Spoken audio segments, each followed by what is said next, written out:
Hey guys, welcome back. It's Maverick here today with another episode of Koroshi, I Love of Kill. So, hopefully today we are going to learn a bit more about Song Ryang-Ha's past, especially since at the end of last episode, he has now met face to face with this Donnie character, right? Who seems to be running like some sort of pseudo-independent assassin organization or something of that sort. He seems to be bringing in orphan children, training them into assassins, something of that sort, right? And we do see him interacting with the young Ryang-Ha in previous flashbacks and whatnot. Ryang-Ha right now presumably does not remember Donnie. Like, is that on accident? Is that on purpose? Is he lying? Right?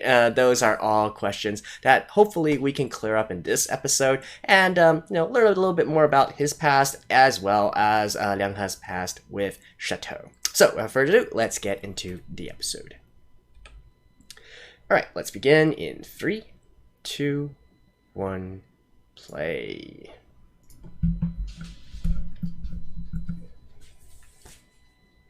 Alright, now we wait another 2 minutes for the flashback.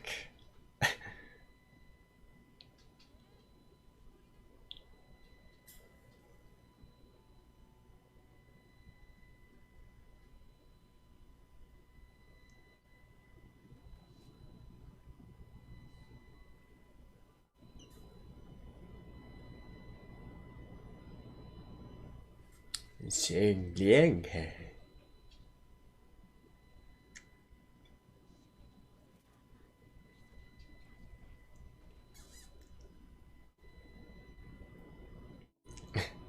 This dude is really... You call yourself a trained assassin?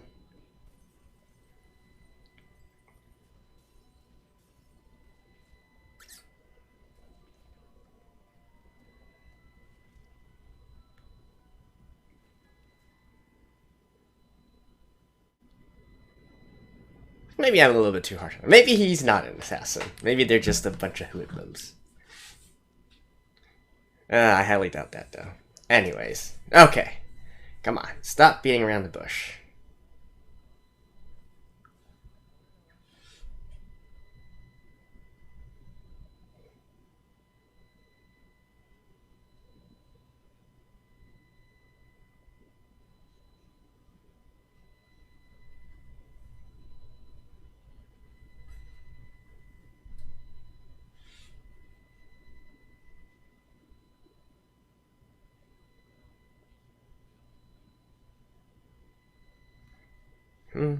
Okay, so is Song Ryang-Ha North Korean?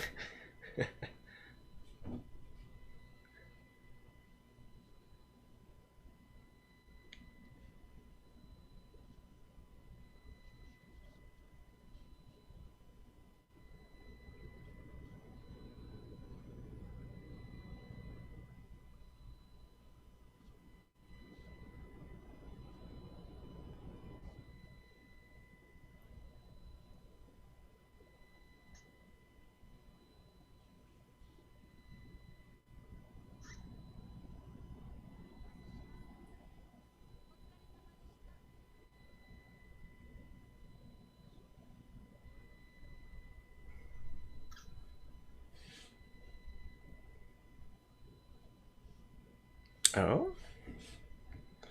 What in the world?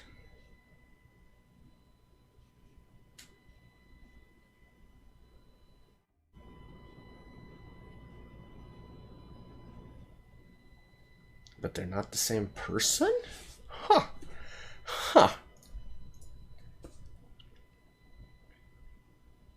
Ooh. Or, actually... Huh. Now that I think about it, maybe the one who drove Chateau away is the one who knows about Donnie? And then actually this Ryang-Ha came after that? But... Huh. You know what? I'm just gonna wait this out. Obviously, this is like the huge part of the mystery and whatnot, so we're just gonna have to wait and see what exactly they're trying to pull here. You know, it doesn't help that we don't know if they're lying or not, right?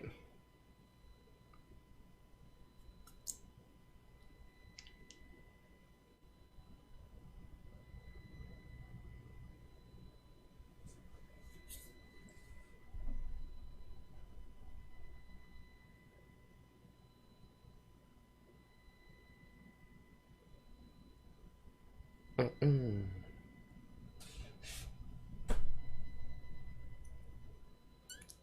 Well, judging from that opening scene, I guess Ryang-Ha is eventually going to fight his way out of that mansion.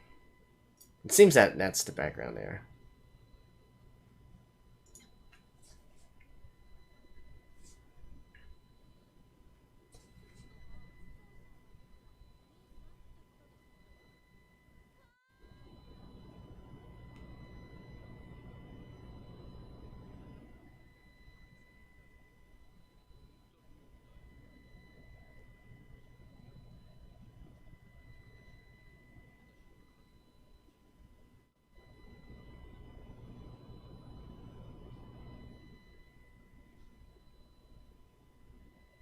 Hmm.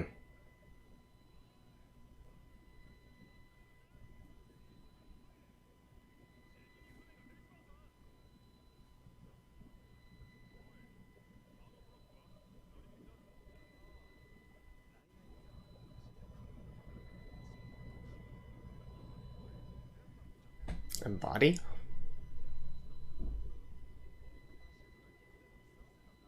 No.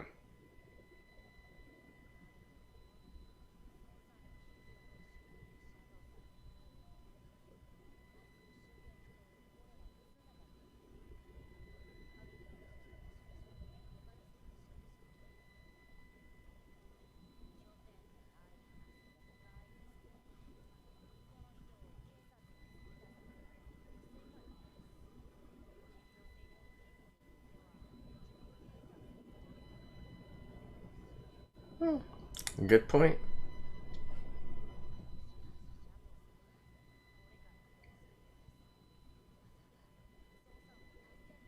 How are you guys going to track him down, though?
Hmm?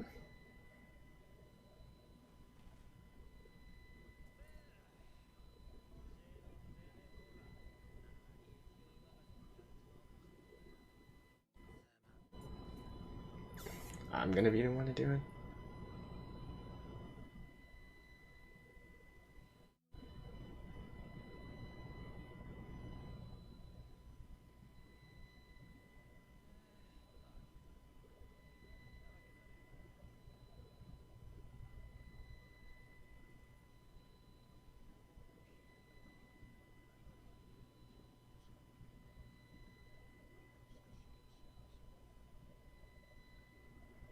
Hmm.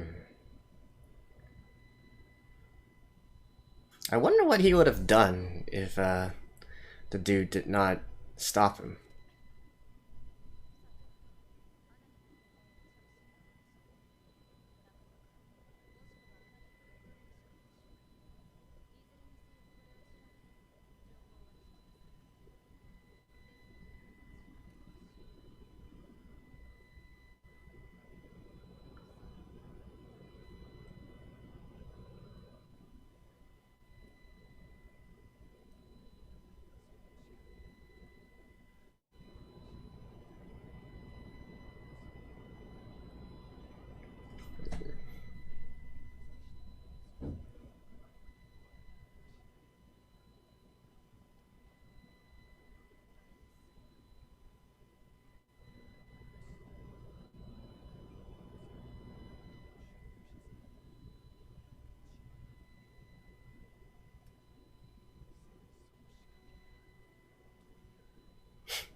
Although I am glad that they're using a bit different, more different piano music now, background music.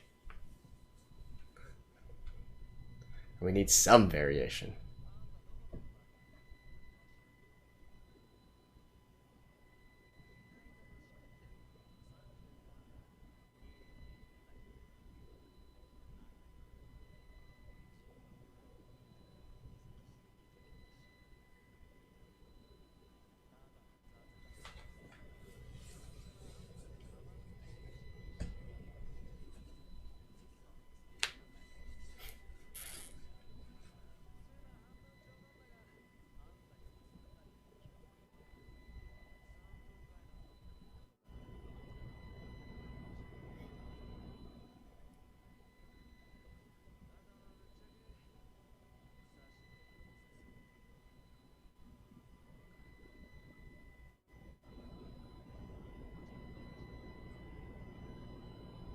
Oh.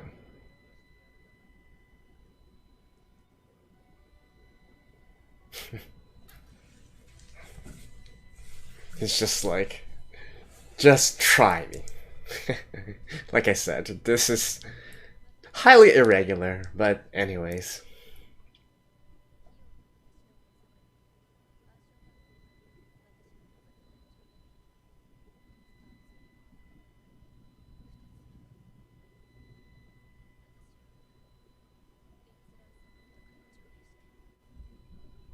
I'm just like, I don't want to bring my fight to my friends and colleagues. Something of that sort, I guess. She's like, this is my fight alone.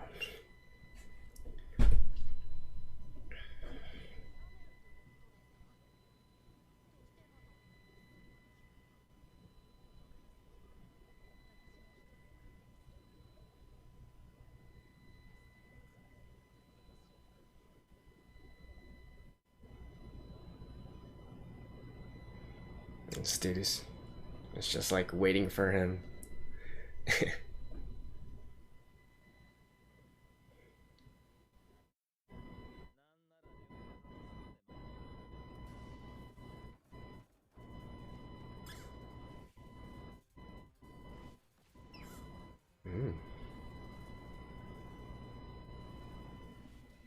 Oof.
He's like, oh, now it's a fair fight.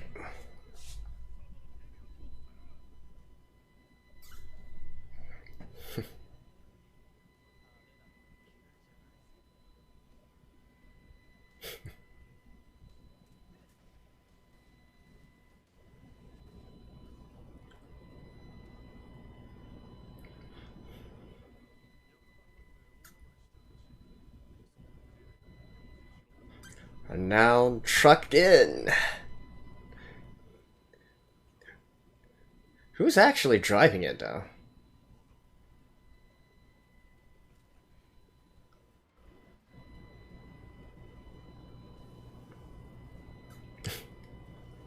Okay.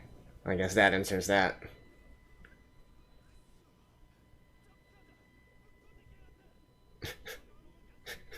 Like I said, you even have like an automatic weapon, dude. These guys are really amateurs.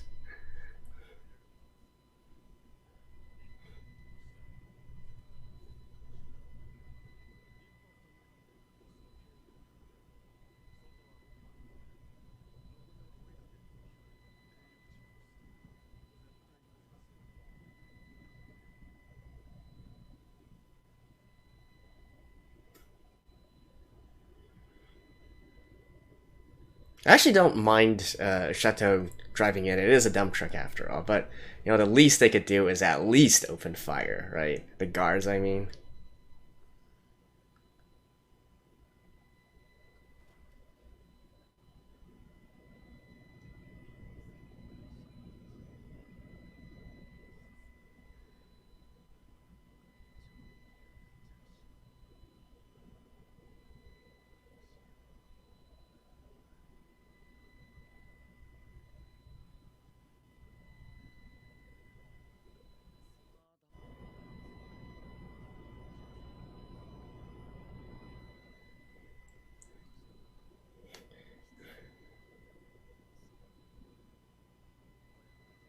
Oh, so that's how it is?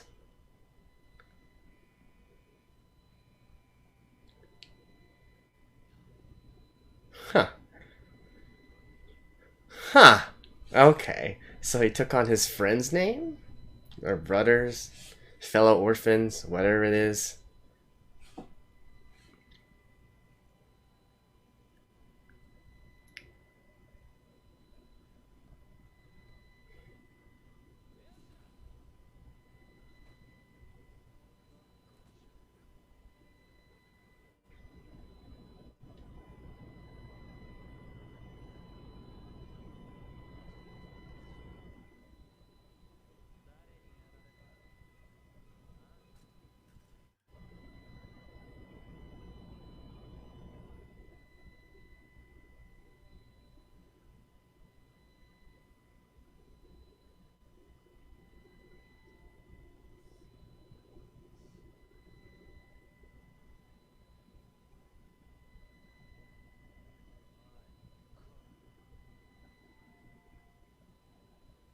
Nope. Playing.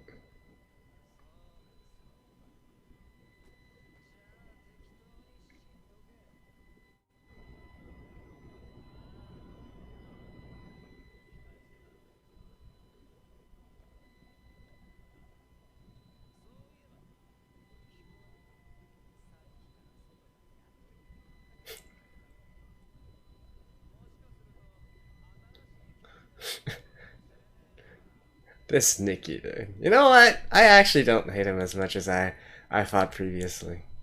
Or sorry, not hate. Hate is a strong word. Dislike. He's an interesting dude.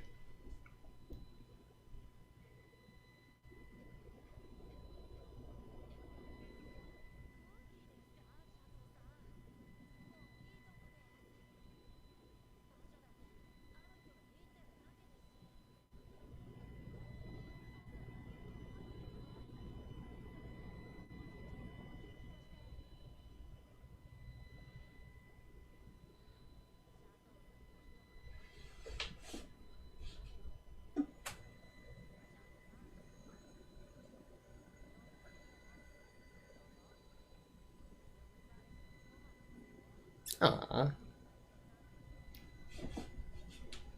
It's like, I'm not staff anymore. Only the boss can do that.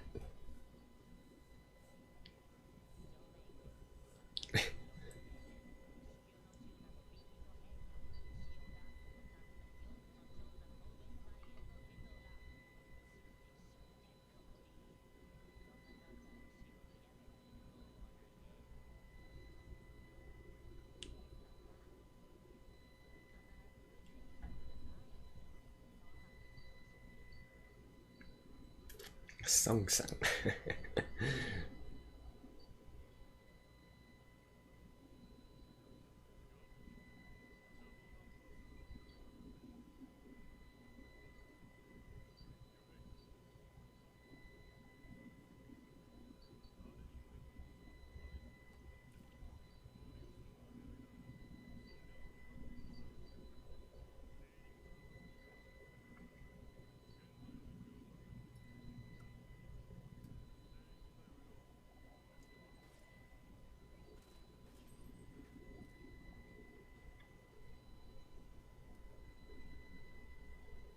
And all things considered, like firing off shots there definitely is giving away his position.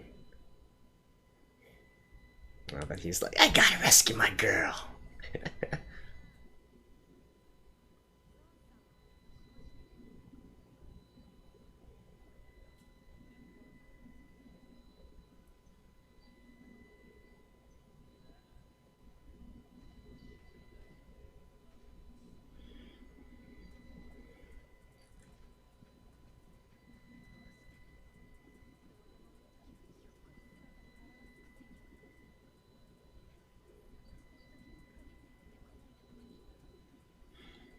I mean, you're definitely not gonna be finding him in the woods.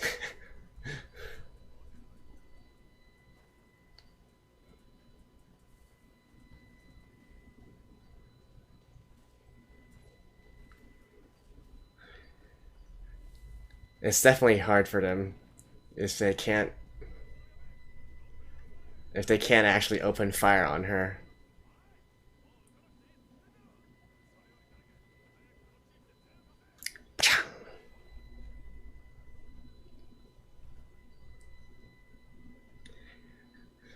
The fated reunion.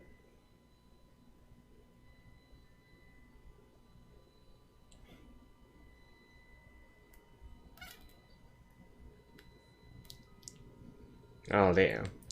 This is this is actually a pretty romantic scene, all things considered.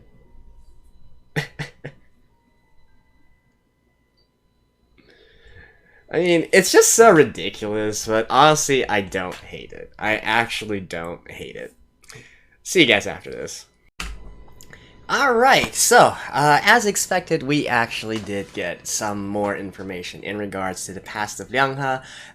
Again, it could be another wild goose chase or whatnot. It does, due to the way that it flashes all the information to us, it's really hard to get a coherent story at this point yet, but piecing all the pieces we have right now, we can at least update our theories, right? So, what seems to be the case here is that this Donnie guy was the original dude who maybe took in and trained the original Ryang-Ha, and one of the jobs that Donnie asked Ryang-Ha to do, right, the original Ryang-Ha, was probably to abduct or I don't know, protect this girl, or something of that sort, or maybe that was one of the original jobs, and then later on decided to defect? Question mark? I'm not sure about that, but at least we know that the Ryang-Ha right now, it's more of an acquaintance of the original Ryang-Ha, right? But certainly they met before as well in the past while while doing this job.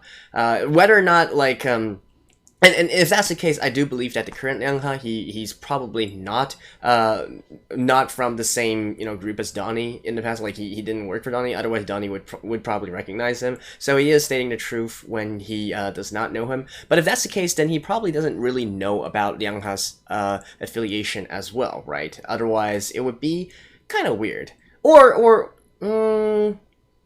Yeah, I think that makes a little bit more sense, right? And then later on, while they got into that car crash or car accident or whatnot, the current Ryang-Ha was not there to be alongside him. It was the original Ryang-Ha who was killed, and this current Ryang-Ha simply took on his identity and decided to go and eventually seek out Chateau in the end, right? Which even that kind of theory, right? There's still a lot of holes, and there's still a lot of question marks. Like, why wait that long to show up and take an interest in Chateau once again? And that also doesn't really explain anything about why this current Ryang-Ha decided to take on a Sentokai, decided to become like a insider, a traitor of the Sentokai and bring the whole organization down, right? That still doesn't answer, like, what is his origins? What's his agenda? What's he trying to do?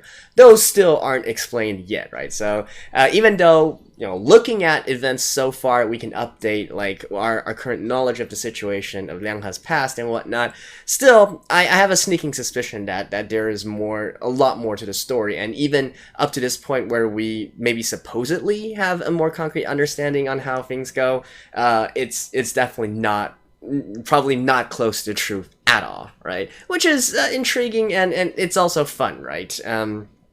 No, I do have to admit that probably out of everything from this series, like the number one thing I love about it is definitely still Chateau's and Ryang-Ha's interactions, right? Those are still gold.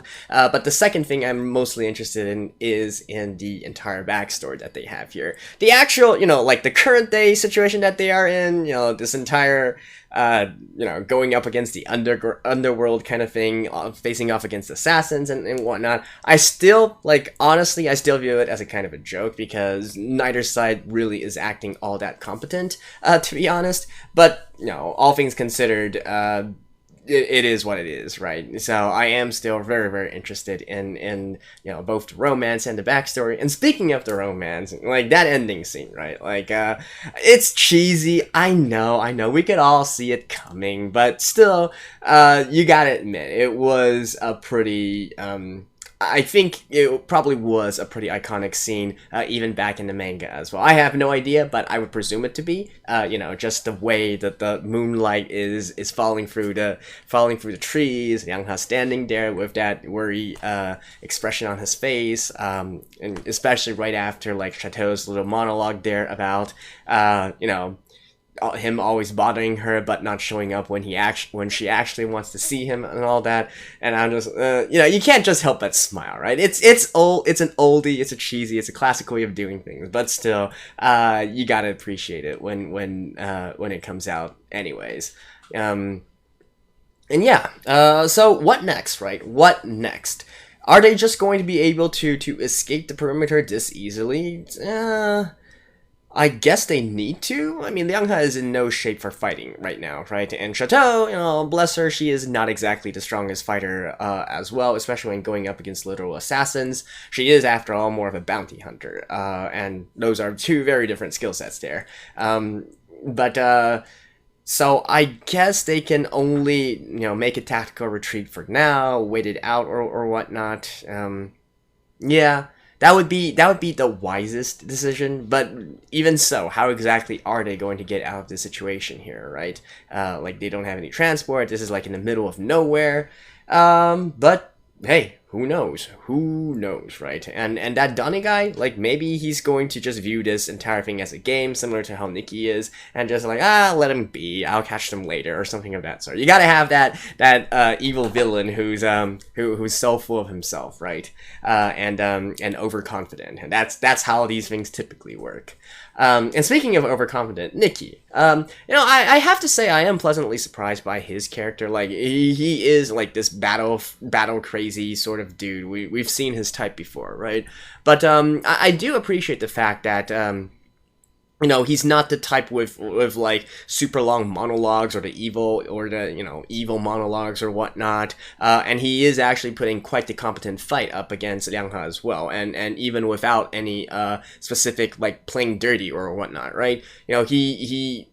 It seems that he really did not know that Ryang-Ha had a wound there, right? So him reacting to Ryang-Ha's moves and then landing a critical hit right on him, you could say that it was a little bit of an unlucky break for Ryang-Ha, but still, credit to Nikki, right? He held his own. He didn't do anything, like, he didn't really do anything specific to put Ryang-Ha at a disadvantage, right? He waited until his hands were free. He allowed him to, he waited patiently while Ryang-Ha dispatched of the outside interference or whatnot before actually, going up against him and fighting. So, I would say that at this point, Nikki definitely deserves more than a little bit of respect, right? It's a stark difference. In the last episode, I thought him to be this really hot-blooded character who's like always pissed off at everything, and is probably going to be like some of the previous antagonists up to this point, right?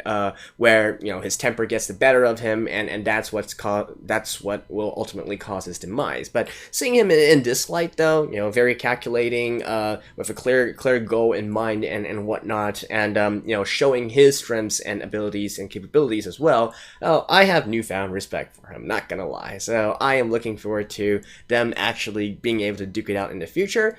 Probably not in the next episode, unless Ryang-Ha suddenly gains this burst of strength due to being near his love, right? Love will conquer all, or something of that sort. But no, seriously, I do hope that they can have a rematch while after Ryang-Ha heals up a little bit and is on more equal footing. So anyways, that's it for this episode. Thank you guys. I'll see you guys next time. Bye-bye.